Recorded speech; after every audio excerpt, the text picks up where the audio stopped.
Pemirsa, pemerintah mengimbau masyarakat untuk sementara beralih ke beras SPHP dari Bulog di harga sekitar Rp54.500 masih bisa masuk retail modern. Kelangkaan beras premium tersebut kemudian dikaitkan dengan perubahan pola konsumsi masyarakat yang lebih menyukai jenis premium dibandingkan medium. Lantas, apakah benar kelangkaan beras premium tersebut disebabkan oleh banyak faktor? Bukan hanya karena faktor permintaan beras premium lebih tinggi, tetapi juga karena produksi yang terbatas. Bergabung malam ini melalui sambungan daring dengan Profesor Dwi Andrea Santosa, Guru Besar IPB, yang juga selaku Ketua Umum AB2TI. Selamat malam, Profesor. Prof. Dwi, apa kabar? Salam sehat. Selamat malam, Mas Rino. Ya, sehat selalu ya. Perlu saya jelaskan, sampaikan ke pemirsa di rumah dan juga Anda bahwa kami juga mengundang dari Wakil Menteri Perdagangan. Namun yang bersangkutan belum bisa bergabung malam ini. Kita lanjutkan, Prof.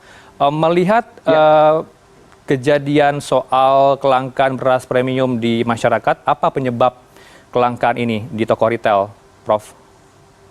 Ya, penyebab kelangkaan karena apa, Mas? Sejak bulan Agustus, ini catatan kami ya, AB2TI ya, karena apa? Setiap bulan kami melakukan survei. Survei apa yang kami lakukan? Survei harga gabah, kering panen, dan harga beras di tingkat usaha tani. Di bulan sejak bulan Juli itu sudah mulai mengalami kenaikan. Lalu di bulan Agustus harga GKP gabah kering panen di tingkat petani itu sudah 6.272. Nah, sejak saat itu kemudian pabrik-pabrik beras modern, karena yang mampu memproduksi beras premium kan pabrik beras modern ya, yang pedagang-pedagang besar, industri-industri beras besar yang mampu menyediakan beras premium yang kemudian memasok ke retail-retail modern. Nah, itu sudah di atas 6.000. Tadi saya sebutkan 6.272. Lalu di bulan September sudah naik ke 7.240. Jadi mengalami kenaikan terus. Nah, padahal HET kita tahu persis di retail modern dibatasi HET, harga eceran tertinggi untuk beras premium. Berapa HET-nya? 13.900 kan? Nah, sudah barang tentu di level produsen harganya 13.500. Itu biaya produksi untuk beras premium di sana. Nah, bagaimana bisa memproduksi beras premium ketika harga gabah sudah di atas 6.500? Nggak mungkin, Mas, memproduksi beras premium dengan biaya produksi 13.500. Untuk itu, mengapa penggilingan-penggilingan padi besar kemudian hanya melepaskan sisa-sisa stoknya? Sudah barang itu akan terus mengalami penurunan. Dan penurunan yang relatif tinggi ya saat-saat ini. Sehingga untuk itu kenapa beras premium di retail modern kosong, kan? Itu. Ya, tapi kalau melihat ke belakang 2022, 2023 ini kan produksi gabah cukup minim ya, sedikit, Prof. Penyebabnya apa ya ke belakang ini sehingga produksi beras juga ikut turun di tahun ini?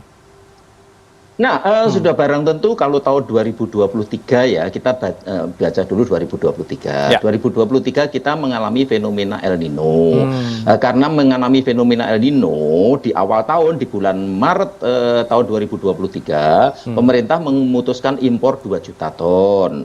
Di Desember 2022 sudah diputuskan 500.000 ton, tapi yang masuk 200.000 ton, 300.000 ton masuk ke di 2023. Lalu di bulan Juli 2023 diputuskan lagi impor 1,5 juta ton, tapi diperkirakan yang masuk 1 juta ton, sehingga total impor tahun 2023 3,3 juta ton. Justifikasinya apa? Untuk mengatasi El Nino. Tapi kenyataannya ini data dari Badan BPS ya. Berapa penurunan produksi akibat El Nino? Itu penurunannya di Desember itu catatan BPS 0,65 juta ton. Dan data terakhir penurunannya hanya 0,58 juta ton.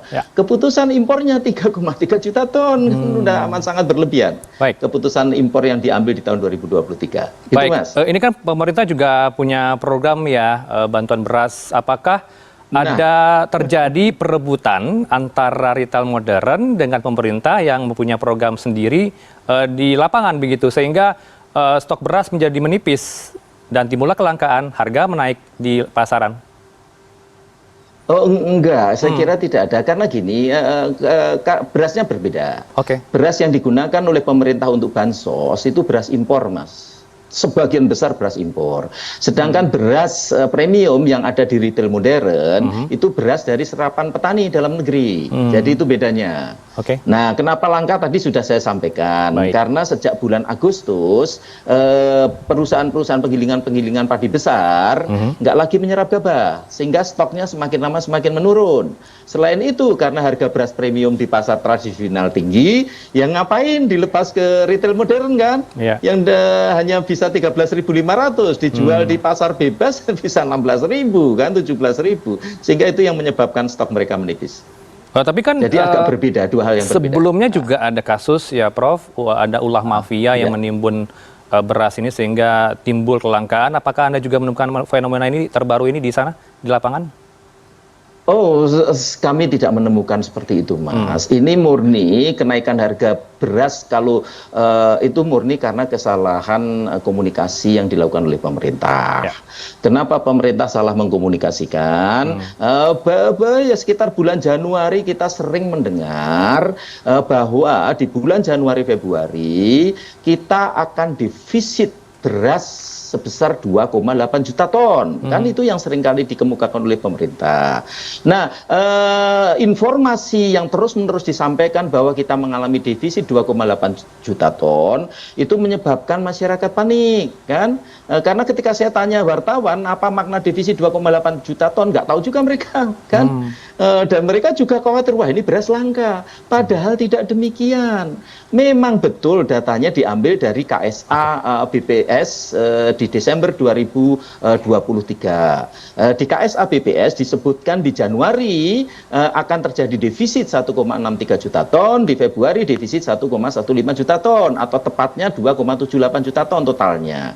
Nah, tapi kan itu defisit yang dimaknai adalah produksi di bulan yang bersangkutan dikurangi konsumsi di bulan yang bersangkutan. Nah, kalau Januari Februari ya sejak Indonesia merdeka ya pasti defisit. Nah, kenapa pemerintah mengumpulkan itu? Dugaan saya pemerintah ingin menjustifikasi impor beras tahun 2024 yang totalnya 3 juta ton, Mas. Jadi di bulan Desember 2023 sudah diputuskan impor 2 juta ton. Di Januari Zulkifli Hasan mengemukakan pemerintah sudah menandatangani kontrak dengan Thailand 2 juta ton, dengan India 1 juta ton. Itu lalu kemudian dicari justifikasinya, ketemu langka itu. Pemerintah lupa dan mungkin tidak disampaikan ke publik bahwa stok awal tahun 2024 itu sangat tinggi. Melonjak dari 4,06 juta ton di tahun 2023 ke 6,71 juta ton di tahun 2024. Itu yang catatan saya, tapi catatan Badan Pangan Nasional, stok beras nasional itu 7,4 juta ton di awal tahun, Mas. Itu amat sangat tinggi. Dan itu stok beras nasional itu maksudnya stok yang dipegang pedagang, stok yang dipegang pengecer, stok yang dipegang konsumen, stok yang dipegang pemerintah, stok yang dipegang petani, itu maksudnya stok nasional. Dan kalau itu harusnya pemerintah menyampaikan bahwa Januari Februari surplus 3,9 juta ton. Kan itu. Sehingga masyarakat tenang, tidak berburu-buru, tidak panik. Yang terjadi sekarang panik buying, Mas. Jadi itu.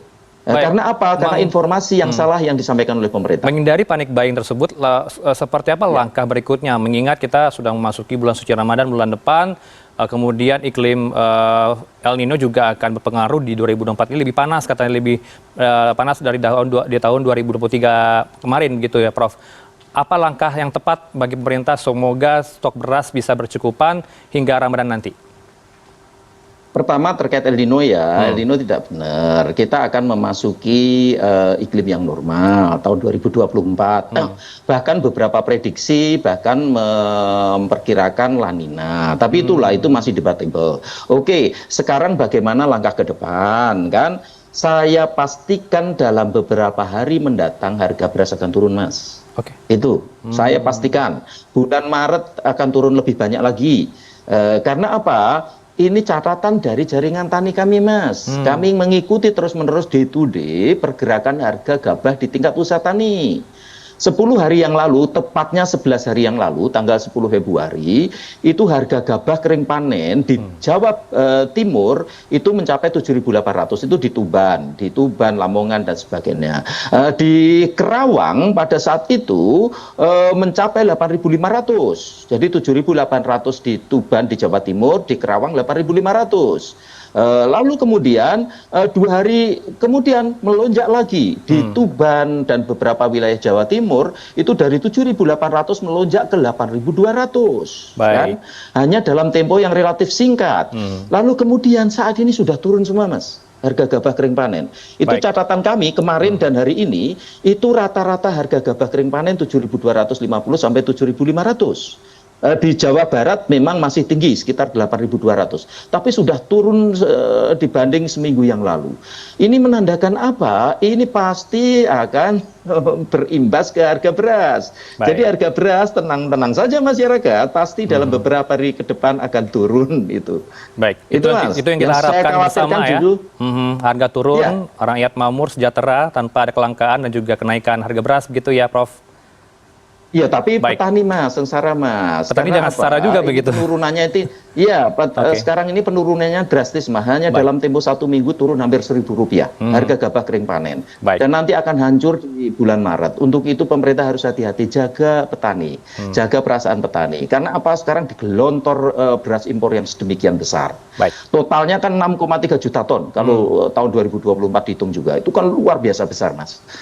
Itu. Jadi itu yang kekhawatiran kami, sehingga pemerintah harus betul-betul menjaga. Kalau usulan kami, batalkan dulu keputusan impor 2024. Baik. Nanti putuskan lagi di bulan Agustus 2024. Baik, semoga jangan sekarang. Hal ini bisa didengar oleh pemangku kepentingan, pejabat begitu ya, sehingga apa menjadi solusi ke depan menjadi lebih baik bagi masyarakat di luar sana ya, Prof. Tidak ada kelangkaan dan juga kenaikan harga beras. Pastilah. Terima kasih. Prof. Dan petani, Mas, harus sejahtera, Mas. Ya, tentu. Jangan mengorbankan petani hanya sekedar untuk menurunkan harga beras di konsumen. Baik, sekali lagi kami tegaskan, kami juga turut mengundang Wamendak, tapi tidak bisa bergabung malam ini. Profesor Dwi Andrea Santosa, Guru Besar IPB, Ketua Umum AB2TI. Selamat malam, terima kasih untuk waktunya bersama kami di Newsroom. Assalamualaikum. Waalaikumsalam, Mas Rano. Ya.